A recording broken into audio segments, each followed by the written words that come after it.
सच्चे इस्लामी वाक़यात। गरीबों का ख्याल रखना। इमाम शुअबा रहमतुल्लाह अलैह दूसरी सदी हिजरी में दीन के बहुत बड़े आलिम गुजरे हैं। वो जितने बड़े आलिम थे उतने ही बड़े सखी भी थे। जो कुछ हाथ में आता गरीबों और जरूरतमंदों में तकसीम कर देते थे।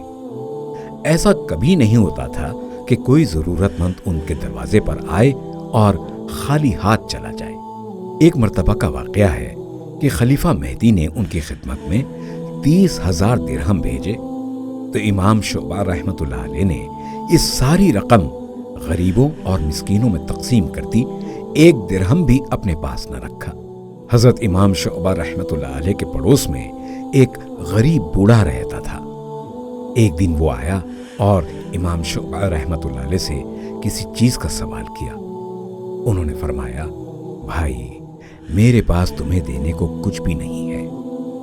ये सुनकर बूढ़ा रोने लगा तो इमाम शुअबा रहमतुल्लाह अलैह ने उससे फरमाया, अच्छा तुम ऐसा करो, तुम मेरा ये गधा ले जाओ। इस वक्त इसके सिवा तुम्हें देने के लिए मेरे पास कुछ नहीं है। तुम इसी को बेचकर अपनी जरूरत पूरी कर लो। बूढ़ा उस गधे को लेकर जा रहा था कि रास्ते में इमाम शुअबा रहमतुल्लाह अलैह के चंद शागिर्द उसको मिले। उन्होंने उस बूढ़े शख्स से कहा कि आप हमारे उस्ताद का गधा कहाँ ले जा रहे हैं? उसने कहा, तुम्हारे उस्ताद ने ही ये गधा मुझे दिया है। शागिर्द सारा मामला समझ गए। उन्होंने 5 दिरहम में गधा खरीद लिया और फिर उसे लाकर अपने उस्ताद हजरत शुअबा रहमतुल्लाह अलैह की खिदमत में पेश कर दिया। हाँ तो बताइए, हमें इस वाक़े से क्या सीख मिलती है?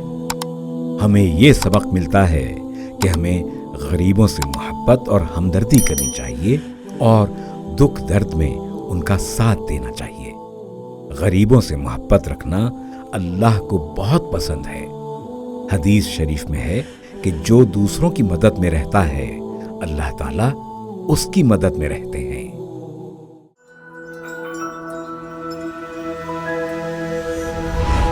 MS Education Academy, preparing world-worthy individuals.